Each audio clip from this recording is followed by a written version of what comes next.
Welcome in, everybody. Ty Bartell in with another edition of Coach's Corner. This time we go to the Steel Valley Conference's East basketball team, the boys' side. Chivas Whipple, head basketball coach, joins me today. Coach, how are we doing today? We're doing well, man. Just getting to work here, getting the day started. You know how it goes.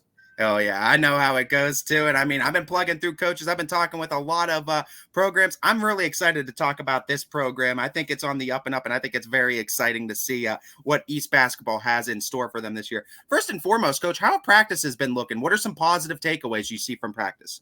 Uh, everybody's a year older now, and they locked in. They're focused. I don't have to correct as much. It's more about teaching now and getting them to understand spacing, and timing of plays and things of that nature. Whereas, my first 2 years, they were so young. Everybody was freshmen. Now everybody's juniors. So the accountability factor in the team wasn't there, and it's starting to get there.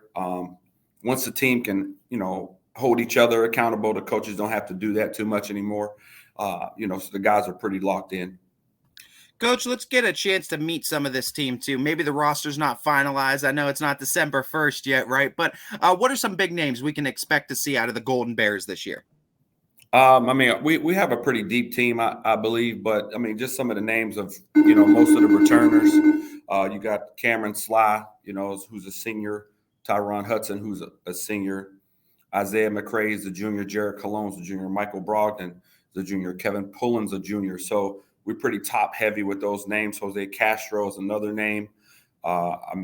Jerry Smith is a younger guy. Tyrus Davis is a younger guy that's going to get some quality minutes. So, we haven't really finalized our play style just yet, how we're going to do some subbing and things like that. But, I'm looking forward to, seeing which guys are really going to lock in and be out there ready to play. You talked about having a younger team too, and anytime you're throwing freshmen and sophomores against juniors and seniors, it's already a little bit of an uphill battle, right? But you guys were still around 500 last year. I gotta feel like for you and the rest of your staff, this feels like a very good or a very comfortable kind of launching point going from last year into this season now. Absolutely. So year one, like the majority of the guys, I want to say we maybe had 21 freshmen with that class, with about 10 or 11 of them playing quality varsity minutes. And we absolutely got drilled. We're 1-21 or 1-22, whatever it is. And then last year we got just about right under 500, maybe 11-12 or 12-13. I can't really remember. But we had, again, some key guys come over like Cam and Isaiah that kind of catapulted us in the middle there, but we could battle with some of those teams who were top heavy. And I'm just hoping now that they see that the quality of basketball that they're learning, the play style that they have, they're very comfortable with. They've been doing it for about 2 years, and hopefully we can make a transition here and make a run at something special. No doubt, Coach. And I think one of the first things it's got to start with, too, is inside that conference. I know you guys were competitive, but you guys want to have some more wins in that conference. Small but mighty. Talk about the Steel Valley Conference and what the other three teams bring to the table as far as competition.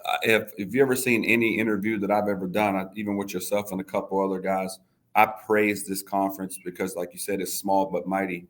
You start out with, I would say, Ursuline only because, Coach Gunther, he's kind of taught a lot of us, a lot of different things. He's been there 22 years maybe. Legend. 8 to 10 district championships. And then you go over to, our brother school, Cheney, 5 out of 7 since they've reopened. And then Mooney, very small, but, they have 2 or 3 themselves. And, East has just kind of been scraping along and tagging along and learning from these guys, competing versus these guys. And they have, all of them have brought, a winning tradition. You look at Mooney and what Kerry Palermo has done with those kids, it's a culture, and you can't compete. If you're a basketball team, you have to have a culture, so that's one thing the staff and I over at East tried to do is change the culture, the belief system, and the accountability. I think we're getting there, but we learned a lot from those teams, and we tell our kids, we use them all as examples. Look at how they do things, look how they represent. Their school is bigger than just basketball at this point. Our team GPA this semester was a 3.2. Wow. I was more ecstatic about that than anything. No doubt. We put a lot of work in as a staff over here. Our schedule doesn't change. Our parents are very supportive. The administration is very supportive of what we're doing, and I mean, I couldn't be more excited about it. I mean, coach, that's all. I mean, what you just listed off right there is all things to be super proud about with this team and with this program, as any coach would be. That, I mean, they're taking care of that student part of the student Yes, athletes first yes, too, and that's what you yes. always look for. Coach, I gotta figure though, when you talk about your guys, it's just got to be more on just getting it mentally right with them that they can compete, they can beat these teams. Because I see you guys are more than athletic enough, I think, to Yeah. compete with anybody. Is it more just like getting them to believe that they are as good as they can be? No. I think for them, the years that I've been here, I think it's more of, not being a hooper. Okay. And you have to be a basketball player. There are a lot of individual guys who can hoop. I can pick up a basketball and I can just be really good. Yeah. But playing basketball is much more than that. You have to be able to make the extra pass, the one more pass, the bounce pass, the pump fakes. It's the small detailed things that, most inner city and athletic schools, athletic players don't have that make the other schools great. So, and I'll use Cheney or even Ursuline at that point. And again, Mooney does it very well because usually and normally they're not as athletic as most teams, but they do the small detail things, the face cuts, the back screens. They do those small detailed things that make a program a program. You have to be a basketball player and not just a hooper, if that makes sense to you. I mean, coach, you talk about where you want to get this program to. I mean, it completely makes sense to me when you play like a basketball team and you're playing a lot of really good programs outside of the conference too. Yes. What are some of these non-conference games that you're excited for? Because I'm looking down the list and I see one after another of district final team, district championship team, a lot of competition. Yeah, I just like to play teams that are going to be competitive to where we have to remain disciplined. I love Warren Harding. I love what Coach Franklin's done over there. He's a good friend of mine. Coach Kwasniak up at Cornerstone Christian. Him and I served in the military together, so it's always a good time. We actually competed versus each other in high school. He was at Villangelo St. Joe's when I was at the Rand School, so I've known him my whole entire life. Great coach too, solid player, and his son too. Oh yeah, Turtle Dove. He's a good kid. So we look at programs that we want to compete with, and we know it's going to be a battle because like Coach Vance says on our staff all the time, the season is just a glorified scrimmage. These games are just glorified scrimmages to fine tweak anything you need to do for the playoffs. So we want to play versus some solid competition. I mean, even in the preview. We played Bristol up in Liberty. I mean, Bristol was a really good basketball program, and I was very impressed what he does with things. I think we got LeBray here tonight as another scrimmage, so I'm looking forward to seeing Coach Upshire, and I just like bouncing ideas off coaches that I trust. And it's a huge community. It's a brotherhood too inside that coaching world, no doubt, Coach. You talk about playing to your strengths, and I think that's one thing all coaches will tell you too. We got to play to our strengths to get victories, right? When you look at this East basketball team now, this answer may change after a 22-game season. We might have a completely different answer, right? Yeah. But the way too early kind of look on this team, what are some early strengths that are popping out to you from this squad? Honestly, I think our number one strength is going to be our depth. I think, having that huge freshman class a couple years ago, with those sprinkled in solid upperclassmen, I think the depth is where we could probably do some things and become pretty special. And then there are going to be times where we just need our guys to be guys, go and get a bucket, get a stop. There's what they've learned thus far in these past couple of years. I mean, I don't think it's too much more at this level that we can teach them on how to be successful. You put all of these things into place, accountability in the classroom, study tables, you feed them, everything, you do everything, and at this point, if you can't do it, just be a young man and say, Coach, this isn't my time right now. And we have to plug and play.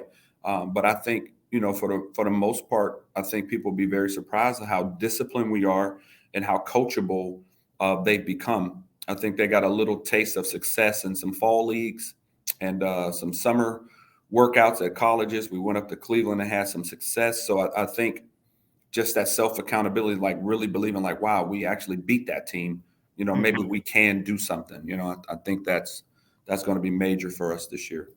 we here at the network are just so excited for this basketball team. We're excited to see what you guys are going to do this year, no doubt. Coach, I know you can't do it alone though. It takes more than one to get this thing rolling and to get them wheels churning, right? Yep. What's that squad look like around you this year? What's that staff look like that you've built around you this year? Well, so last year, my first year, I'm sorry, Coach LaVance Turnage, who was over at Cheney, but he sat out. He walked away for about 2 years. I took this job. I basically had to beg him, to come and help me. But he's been my right hand. I mean, a lot of times I defer to him with substitutions and offenses and things because you can't do it by yourself. A lot of times you're coaching, you're standing up, and all the wheels are turning. And a lot of times I'll turn and, hey, Vance, what we doing? And he's always ready, got something to spit out for me. So he's been there from day one. Then we have a Dominic Cole, who's our defensive guy and weight training guy. He does a phenomenal job with our defenses. He has our kids playing at a really high level and an intense level. I think sometimes to a fault at practice, but we okay with that. That's Dom. He's a real passionate guy when it comes to stuff like that. We did have Coy Van Tilburg, but we've since moved on. He got a college job at Oberlin, so we're very proud as our coaching staff and our trees are branching out. But we've added Coach Justin Burnett, who was at Valley Christian last year. He's a very solid skill developer, and he's also the calm before the storm. All of myself and Coach Dom and Coach Vance, we're pretty high strung, but Coach Justin Burnett brings that compassionate side. He can talk to the kids mentally, and he can touch them where we can't at times. So we're looking very well rounded as a staff. I'm very proud of my guys, and they do everything for me. I mean, a lot of times, working inside of the school building, you get here at 6:45. Sometimes you don't leave if you got a game till 10, 11, depending on if it's home or away. So your days are very long, but these guys really do pick me up, and they have my back when it comes to things when I'm just kind of burnt. So I'm very excited about the group that we have here. You're only as good as the group you put around you, right, Coach? As most will say, no doubt. I want to talk a little bit about this community, this East basketball community, and this East high school community as well. Yeah. I know they run deep because I saw the messages during football season and everything. Everyone wants to know scores. Everyone wants to know game times when they're on. There's a love, and they're widespread around the area too. Correct. How much would it mean for you guys to bring that successful culture back? Like you said, you're building a culture and it takes time and it's going to take time. But what does this community support mean to you? And what would it mean for you guys to give that love and support back to the community with that type of culture you're looking to build? Yeah, I think it's already happened. I think it started in football. They had a jolt of energy from Coach Culliver. He came down, and he's a Youngstown guy. And they did a little better this year. I was very proud. The discipline side of things was a lot better. But East basketball, I believe, hasn't won since 1986 and 87. I think they went back to back. And if I'm not mistaken, Coach Brown over at Cheney was the catalyst of that. So shout out to him. He's a Hall of Famer here. Yep.